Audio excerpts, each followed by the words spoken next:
تا حالا شده حس کنی مهربونی تو بیشتر از این که باعث آرامش بشه تبدیل بشه به یک بار سنگین؟ شده برای کمک کردن به بقیه از خودت بگذری اما آخرش حس کنی تنها موندی؟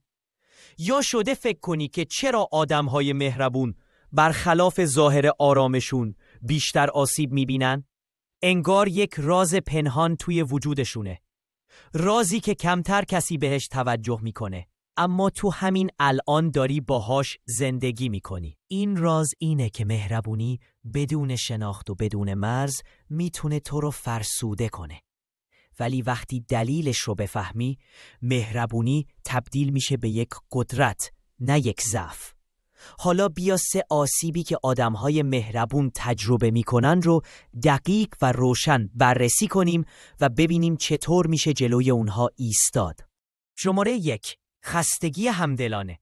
آدمهای مهربون بیشتر از بقیه احساسات رو جذب میکنن، نه فقط حرفها رو، بلکه نگرانی‌ها، استرس‌ها و دردهای اطرافیان رو هم حس میکنن. این اتفاق باعث میشه ذهنشون مدام در حالت هشدار باشه، انگار مغزشون همیشه در حال دویدنه. راهش اینه که برای انرژی روانی خودت یک حد مشخص تعریف کنی.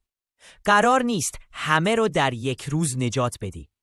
هر روز فقط یک موضوع یا یک نفر رو انتخاب کن و بعد از هر مکالمه سنگین یک کار آرام بخش انجام بده.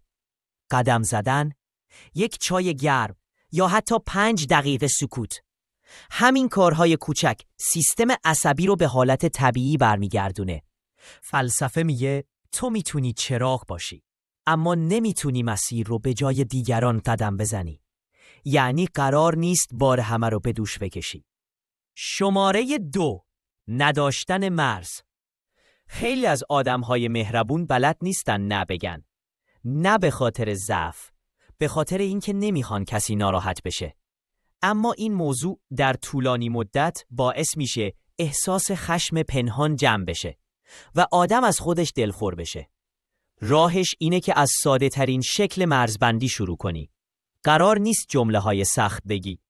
میتونی فقط بگی الان وقتش رو ندارم، یا اگر فرصت داشتم خبر میدم، یا اجازه بده فکر کنم.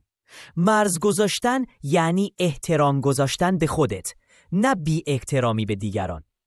در نگاه رواقیون کسی که از خودش محافظت میکنه بهترین نوع محبت رو به بقیه میده، چون از روی اجبار کمک نمیکنه، از روی انتخاب کمک میکنه.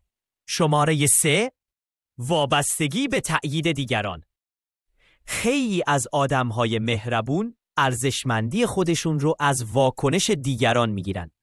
اگه کسی ازشون ناراحت بشه سریع فکر میکنن اشتباه کردن، یا وقتی کمک میکنن بعدش نگران میشن که نکنه کافی نبوده.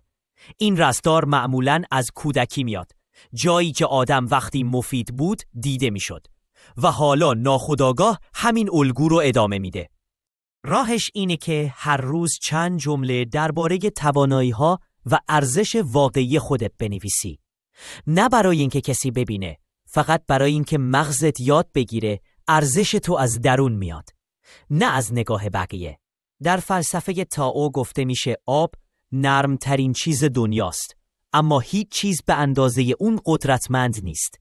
مهربونی هم همینطوره، وقتی که از درون تو میاد، نه از نیاز به تایید دیگران. مهربون بودن یک نعمت بزرگه، اما وقتی بدون شناخت و مرز باشه آدم رو خسته و تنها میکنه. اما وقتی دلیل این رفتارها رو بفهمی، وقتی از خودت مراقبت کنی، وقتی مهربونی رو آگاهانه خرج کنی، اون وقت تبدیل میشه به قدرتی که زندگی رو روشن‌تر میکنه. قدرتی که نه تو رو فرسوده میکنه و نه اجازه میده کسی ازت سوء استفاده کنه. مهربونی واقعی از درون شروع میشه و به بیرون میتابه.